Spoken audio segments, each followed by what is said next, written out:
on? Camera Oh, one? there goes There the it goes. second. Is that the second one? That's it. I think we got the audio going. All right.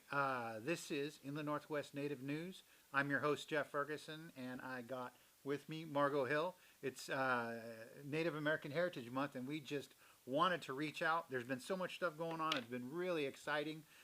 We're not really sure how many of you are going to join us tonight, but we wanted to give it a shot. We have all sorts of cool things going on. We've got a really neat video we want to share with you.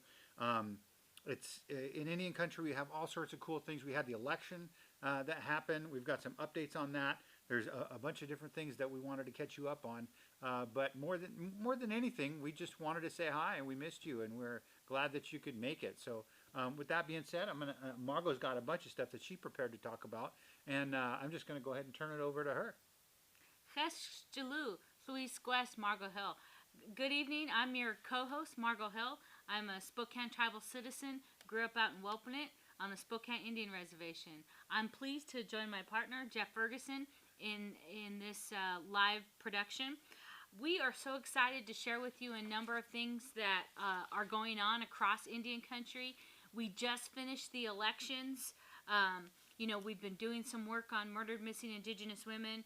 We also have been working with the City Council to rename streets. And we have some updates from the Centennial Accord.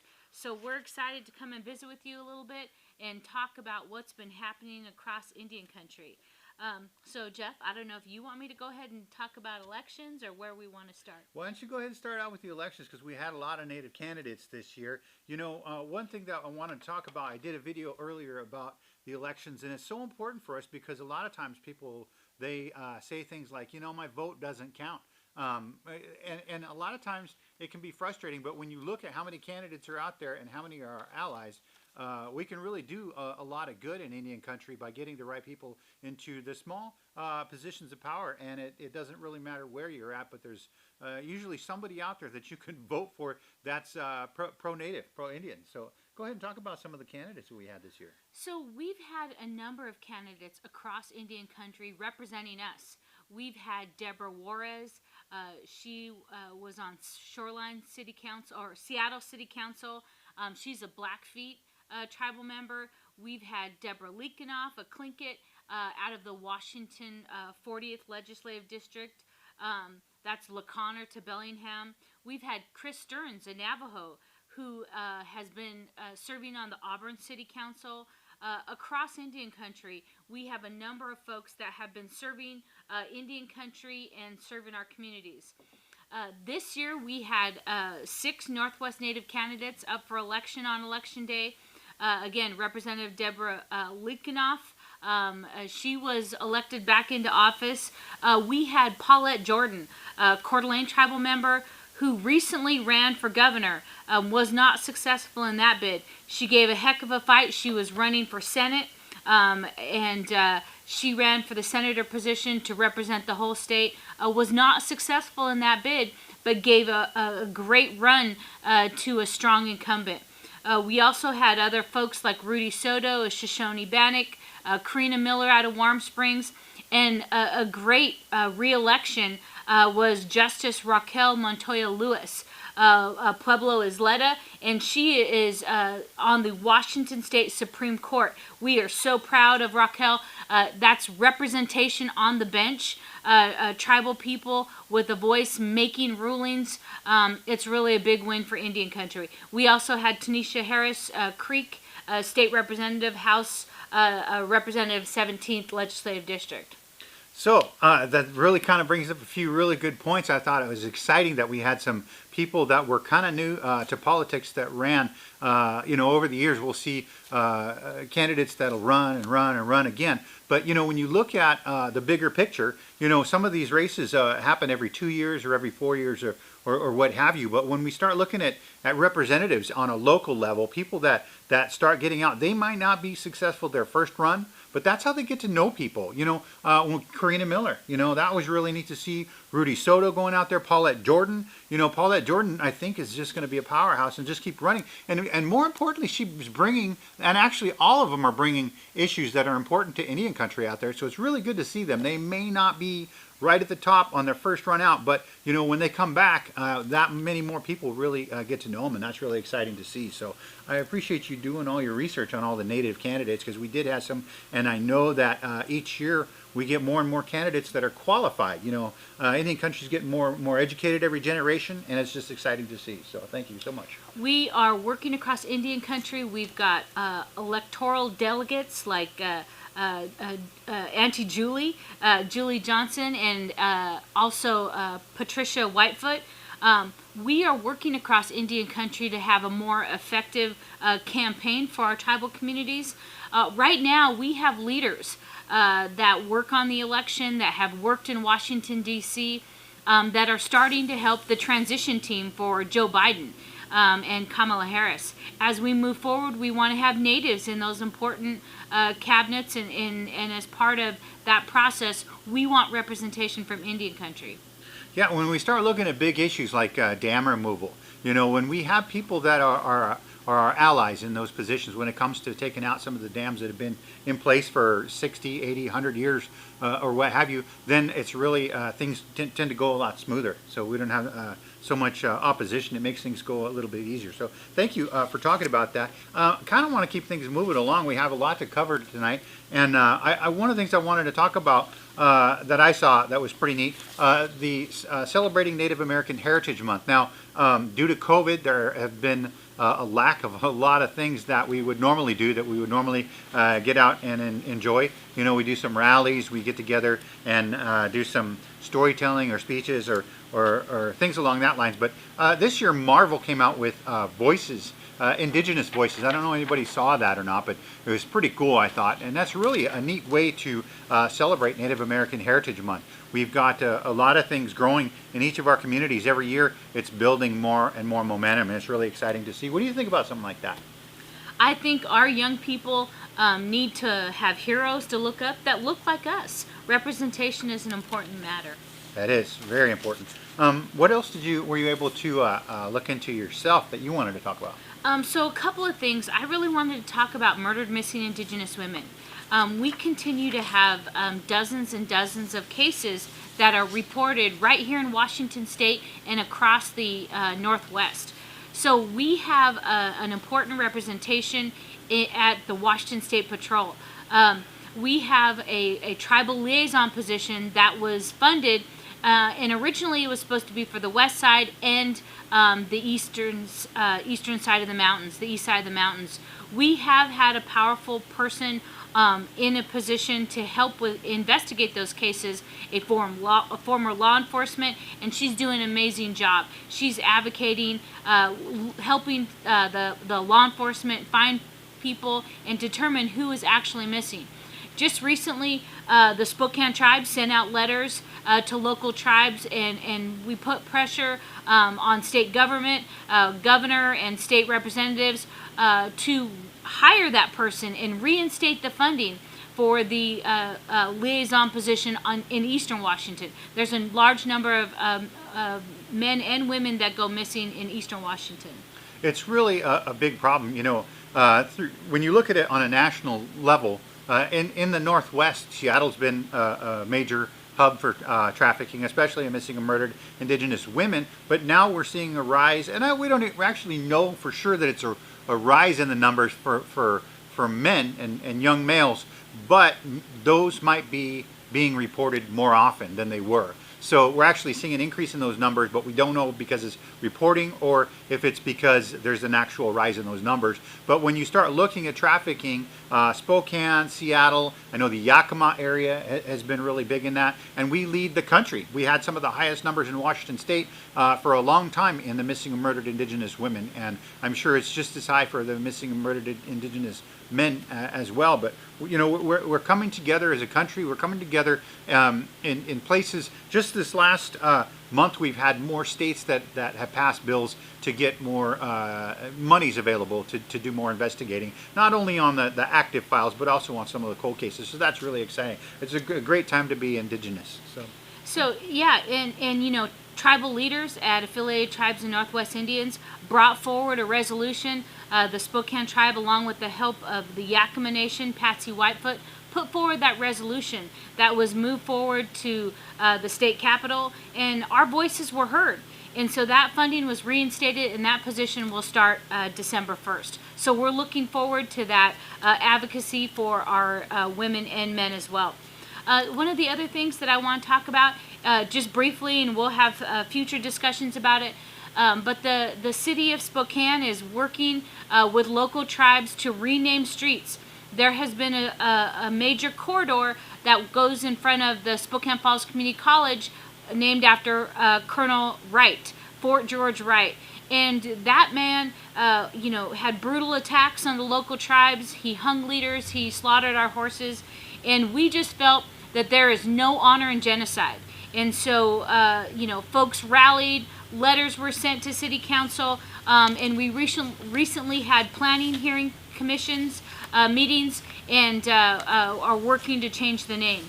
And so it's been a grassroots effort. Folks rallied, and we're taking action. It's pretty exciting. It's a pretty exciting time to be Native. There's a lot of things that happened this last year. Up in St. Paul, they toppled a Columbus statue. A couple other places toppled them too. When we get out there and start looking at some of the positive changes that are happening in our country, in and out of Indian country, it's not just on the reservation. It's not just in towns that have high populations of indigenous people, but we're seeing it all over. We're seeing these types of movements, and it's not just in the Native. It's not just in Indian country. It's also the Black Lives Matter. That movement's got a lot of traction too. But I did want to bring this up because it's really important. Because we had in this last election, it was so exciting. I want to talk real quickly about Phoenix. Phoenix ditches offensive street names. And this was in Indian Country Today. It was an AP story that they ran. And one name that they ditched was Robert E. Lee. Now, if you want to name a street something offensive, call it Robert E. Lee Street. And so finally, after all this time, we finally got rid of that name. And that brings to light a really good point. When we started trying to get the name of George Wright changed, it wasn't something that we could do alone. And this is exactly what we mean by needing our non-Native allies to move forward with these types of projects. And it's not just these. It also pertains to things like gaming or taxation or anything that really involves Indian people. We can't really do it alone because we're outnumbered. We're less than 2% of the population. So every time we go out and try and do anything in mainstream society, we're really outnumbered. So things like this are moving. It's a really good time in this country to see those things. So those are some of the exciting things that we've had happen. I know there's other things that you had that you wanted to talk about. What else you got for us? So just recently, a week ago, we had the Centennial Accord. We have a unique system here in Washington State, an agreement between the state of Washington and the tribes across the state. We have 29 tribes in the state of Washington, and the governor sets aside a time where he meets with the tribal leaders of those 29 tribes. This is an amazing example that has been actually replicated across the United States. Washington State leads the way in the tribal state relations. This Centennial Accord started years ago with some leaders like Joe Delacruz from the Quinault Nation, Mel Tenasket from the Colville tribe, and Ron Allen from Jamestown Sklallam. They were sitting around and it said, wouldn't it be nice if state agencies listened to tribal leaders and we work together to solve our issues? So we have the Centennial Accord here in Washington State, where state agencies and tribal leaders work together to solve our problems, the things that we face in Indian country. In years past, we've had traffic safety and a whole range of issues. This year, of course, due to COVID, we had some very unique issues, including broadband. The digital divide is ever present during COVID times. Our school kids, they don't have internet. It's very difficult for our kids to get an education. And so we have tribal folks like Ernie Rasmussen. He's an Oneida Nation member, married into the Spokane tribe, of course. And he's working at Department of Commerce and really working to bring internet to our tribal communities, to our young people. Yeah, this is just exciting, really exciting. We talk about the Centennial Accord. The Centennial Accord is something that's so cool because when they started this, I don't know if it was 30 years ago. I think I heard it was like 30 years ago that they started doing this. It was an idea getting all these tribes together, and I think at the time they only had 27 tribes in Washington State. Since then, we've grown, added a couple others, and they all get together and they sit down with the governor and they sit down with the people in positions of power that can help us alleviate some of the problems that we have in Indian country and on the reservations of all 29 tribes in Washington State. And this year, like she said, a really big one was internet. And I smirked a little bit because I heard that the Hoh River tribe, way out on the coast, man, those guys they're beautiful, beautiful reservation, really small tribe, but man, they are rural and they're out there. And I heard that they went from having no broadband to having one of the fastest.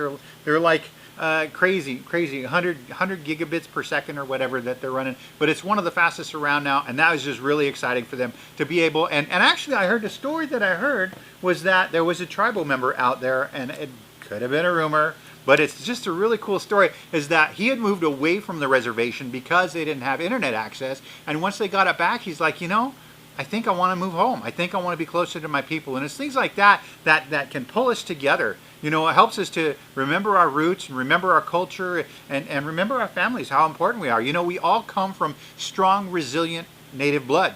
It's our bloodlines that got us here. And I heard once that I heard it once put that we are our ancestors. What do they say? We are our ancestors' wildest dreams. That's what we are. One of the other topics at the Centennial Accord is the environment. As tribal people, we are the ones out on the front lines fighting for clean water, for clean air, for environmental justice. It's tribal communities and our tribal scientists, our biologists, our hydrologists, and just our plain old aunties out there on the front lines trying to get companies to clean up their mess. We're protecting our salmon. We're fighting for the orca whales. Well, in an exciting presentation, the Attorney General, Bob Ferguson, talked about the litigation under NEPA, the National Environmental Policy Act. So the state of Washington is suing the Trump administration for its attempt to gut out NEPA. This is an act that requires environmental review for any major federal decisions or actions. So we're excited that we live in a state that works to protect the environment. Yeah, and Washington, is one of the most beautiful states of all the Union. We are surrounded by beautiful states, Idaho, Montana, Oregon, the Northwest. We're truly blessed to not only live here, but have our heritage here. Call this our home. Call this our ancestors' home. So it's worth protecting. The tribes over on the coast, they're always fighting to keep their shorelines clean so they can still harvest. They say when the tide is out, the table is set, and that's when they would go harvest their shellfish. And it was a tradition for them, not just the salmon, not just the whales, but also the shellfish right there. So that's pretty exciting. We have I think a good opportunity within the next couple years to set in play some good safety measures to keep those things moving right along. So yeah, very cool. Good points. Another big topic of the Centennial Accord for tribal leaders is they are out there working to fight COVID and to keep their community members safe. So we'd really like to give a shout out to our healthcare workers. We have a lot of Native nurses here in Spokane at the hospitals. We've got social workers. We have a lot of healthcare individuals that are working to protect our communities across Indian country, across the inland Northwest, Oregon, Idaho, Washington. Our Indian health clinics are doing the testing. They're getting the results out. They're doing the tracing. They're helping to protect our members in our tribal communities. So we want to give a big shout out to our healthcare community. We're so proud of them.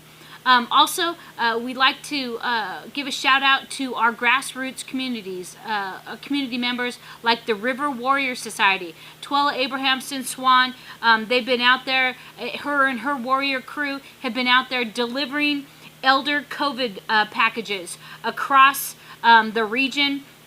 Twella and her crew recently had a truck donated from the Spokane tribe to help deliver those elder COVID packages out to Okanagan. So that means we didn't have to hire a U-Haul. Often in Indian country, Jeff's been on these trips to bring water to Warm Springs.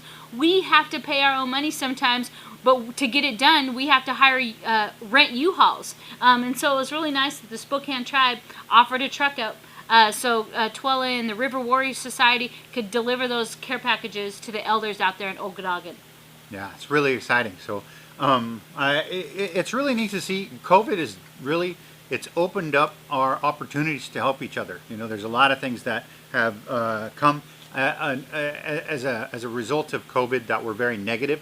But fortunately, there's a lot of really cool things that have shined through too. And the River Warriors was definitely one of them. So I have a video here of something that I thought was pretty cool, and I'm going to try to get this to play. But before I do that, though, real quickly, we are doing this live. One of the things that we've had in the past, we've had different episodes, updates, things of that nature, but it's always been challenging because all of that stuff takes time to edit. And when you spend 3, 4, 5, 6 hours editing and you're trying to get content out, it makes it real difficult. But by doing it live, we can talk about these things. We could talk. There's also in YouTube. If you've never been on YouTube live before, there's also a chat that you can add comments to, and we can see those in the chat, the live chat down here. If you have something that you want to ask us about.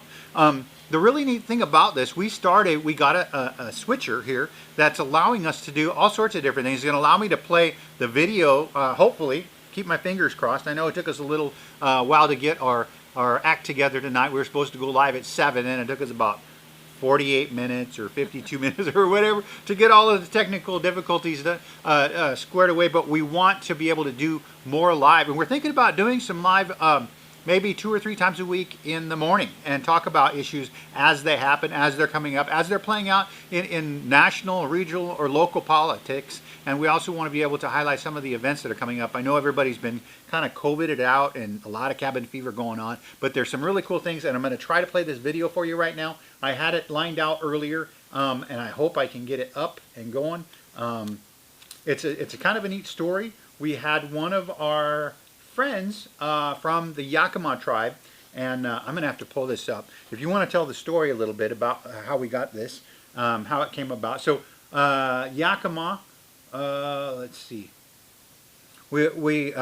So she does the swan dancers down on the Yakima res, and she got a video sent to her, or excuse me, she got a package sent to her, and this video is her unboxing. So I'm going to try to play this, and I'm hoping that I can get the audio to go through, and I'm going to try to do it on the big screen. So I'll try to get this going up like this, and we're going to try to cut to this, and we're going to try to make sure that the audio is going on camera 2.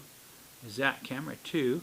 And we're going to go like that, and hopefully our audio levels are going to be on for what we need it to be, and we're going to play it. So I hope you enjoy this. Alright, I'm going live, and I just wanted to show you that we're getting a little bit of love from the Umatilla Res. So let me figure out how to get this here, and I'll show you. Oh, I got the camera wrong way. Okay, so we just got a package from CTYR, and it's for this community, the Yakima Reservation. Look out, Dolly.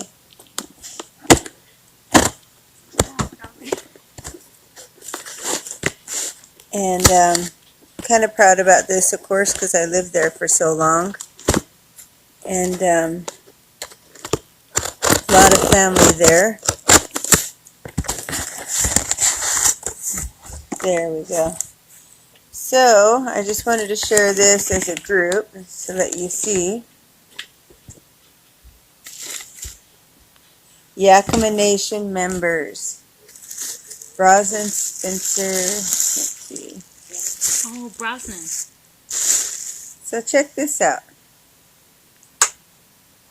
Look at that. Nobody does this kind of stuff. Let me see. How cool is that? That's amazing. There we go. These were all handmade by the youth at Confederated Tribes Umatilla Indian Reservation. So all of these were donated to our community, And Wow. I think Look at all that, man. That's a ton of mass. That's really there's cool. quite a bit here. There's From a the lot. Umatilla tribe out to Yakima country. Yeah, so The little that's just swans. one bag. Ooh.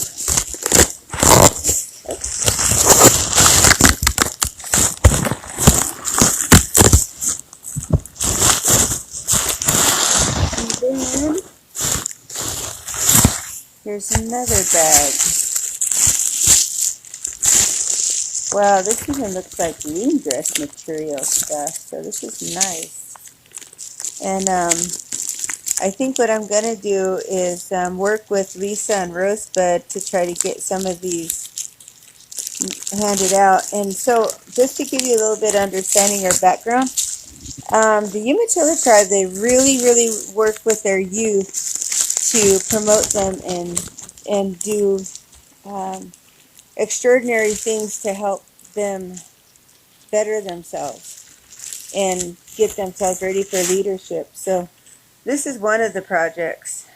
The Nihiawe Center actually has pictures of all the youth council in their lobby right next to their elected officials.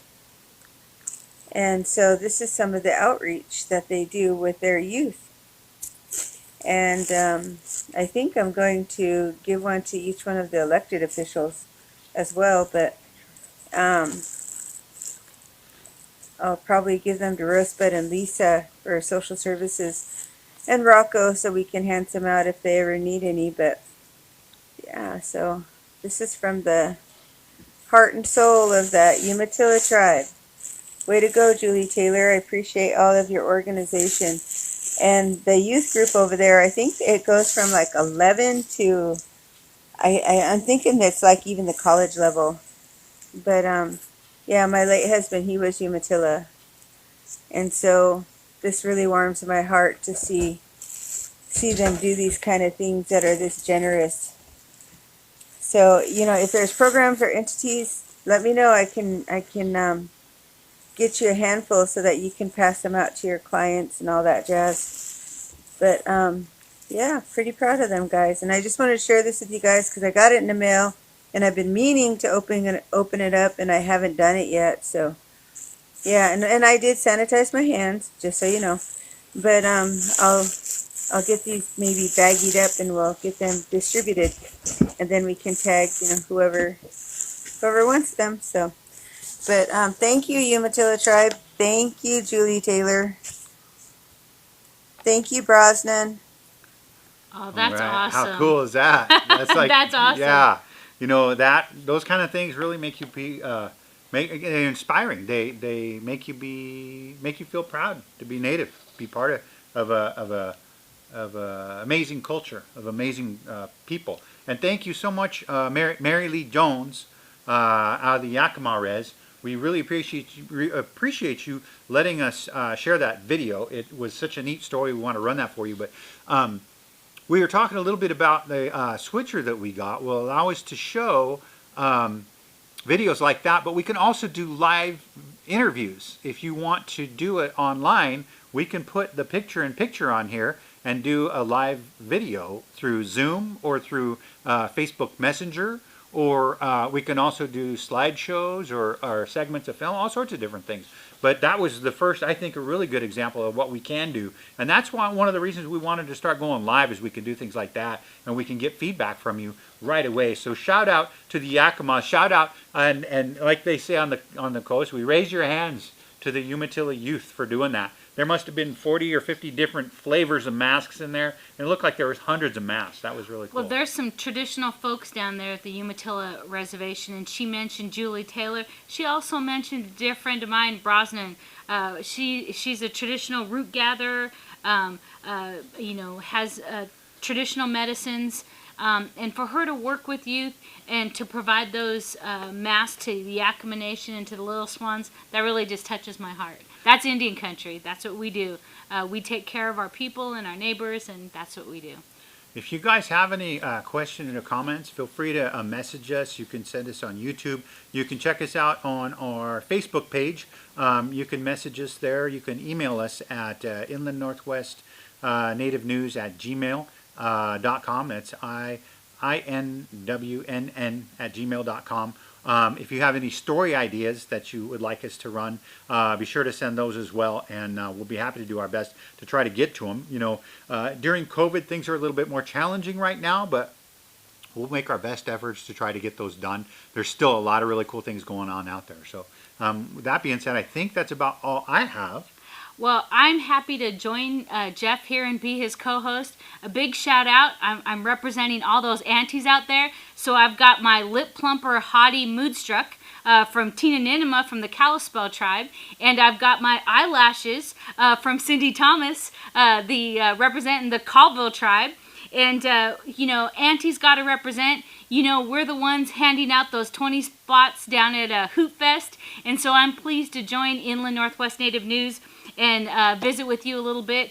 As Auntie Margot would say, is your FAFSA done? It opens up in October. If for all those who are looking at going to college, if you're a senior, if you're in college, get your FAFSA done. That's your free financial aid application. You know, get that done so you can go to college. You know, aunties represent, and we're pleased to be here with you. And it's Thanksgiving tomorrow. And as my Ojibwe brothers and sisters say, happy Takesgiving. And to all you uncles out there, you better be honoring those aunties and don't be taking us for granted, because we're going to be the ones up early putting the turkey in the oven. We're going to be making that bread, peeling those potatoes, and getting food on the table. So all you uncles, just respect and love those aunties. Happy Takesgiving, everybody. Oh, we'll be honoring aunties, all right.